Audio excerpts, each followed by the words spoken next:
کوئی عبادت کے لائق نہیں تو اس کی عبادت کو خالص کر کے اسی کو پکارو۔ ہر طرح کی تعریف اللہ ہی کے لیے ہے جو تمام جہانوں کا پروردگار ہے۔ اے نبی کہہ دو کہ مجھے اس بات کی ممانعت کی گئی ہے کہ جن کو تم اللہ کے سوا پکارتے ہو ان کی پرستش کرو، اور میں ان کی پرستش کیسے کروں جبکہ میرے پاس میرے پروردگار کی طرف سے کھلی دلیلیں آ چکی ہیں، اور مجھ کو حکم یہ ہوا ہے کہ پروردگار عالم ہی کا فرما بردار رہوں۔ وہی تو ہے جس نے تم کو پہلے مٹی سے پیدا کیا، پھر نطفہ بنا کر، پھر لوتھڑا بنا کر، پھر تم کو بچہ بنا کر نکالتا ہے، پھر تم اپنی جوانی کو پہنچتے ہو، پھر بوڑھے ہو جاتے ہو، اور کوئی تم میں سے پہلے ہی مر جاتا ہے، اور آخر تم موت کے وقت مقرر تک پہنچ جاتے ہو، اور تاکہ تم سمجھو۔ وہی تو ہے جو زندگی اور موت دیتا ہے، پھر جب وہ کوئی کام کرنا یعنی کسی کو پیدا کرنا چاہتا ہے تو اس سے کہہ دیتا ہے کہ ہو جا، تو وہ ہو جاتا ہے۔ کیا تم نے ان لوگوں کو نہیں دیکھا جو اللہ کی آیتوں میں جھگڑتے ہیں؟ یہ کہاں سے پھیرے جاتے ہیں؟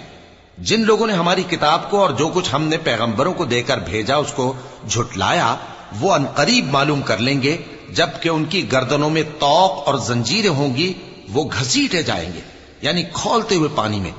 پھر آگ میں جھونک دیے جائیں گے۔ پھر ان سے کہا جائے گا کہ وہ کہاں ہیں جن کو تم اللہ کے شریک بناتے تھے یعنی غیر اللہ؟ کہیں گے وہ تو ہم سے جاتے رہے، بلکہ ہم تو پہلے کسی چیز کو پکارتے ہی نہیں تھے۔ اسی طرح اللہ کافروں کو گمراہ رہنے دیتا ہے،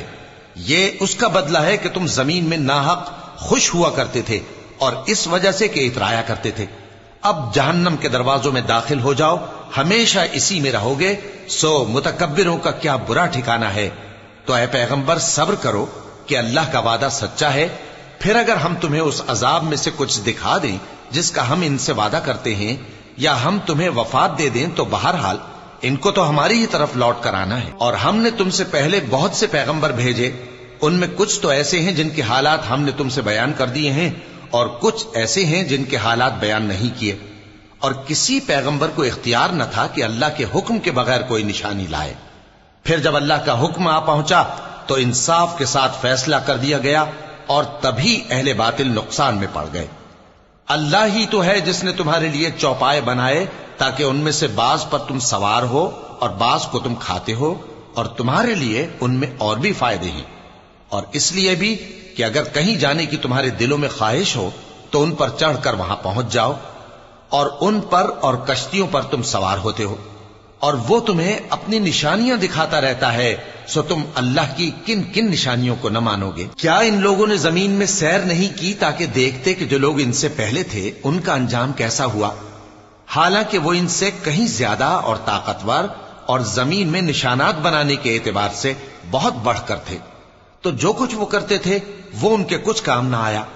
اور جب ان کے پیغمبر ان کے پاس کھلی نشانیاں لے کر آئے تو جو علم اپنے خیال میں ان کے پاس تھا اس پر اترانے لگے، اور جس چیز سے تمسخر کیا کرتے تھے اس نے ان کو آ گھیرا۔ پھر جب انہوں نے ہمارا عذاب دیکھ لیا تو کہنے لگے کہ ہم ایک اللہ پر ایمان لائے، اور جس چیز کو ہم اس کا شریک بناتے تھے اس سے منکر ہو گئے۔ پھر جب وہ ہمارا عذاب دیکھ چکے اس وقت ان کے ایمان نے ان کو کچھ بھی فائدہ نہ دیا۔ یہ اللہ کی عادت ہے جو اس کے بندوں کے بارے میں چلی آتی ہے، اور وہاں کافر گھاٹے میں رہ گئے، اور وہاں کافر گھاٹے میں رہ گئے، اور وہاں کافر گھاٹے میں رہ گئے، اور وہاں کافر گھاٹے میں رہ گئے، اور وہاں کافر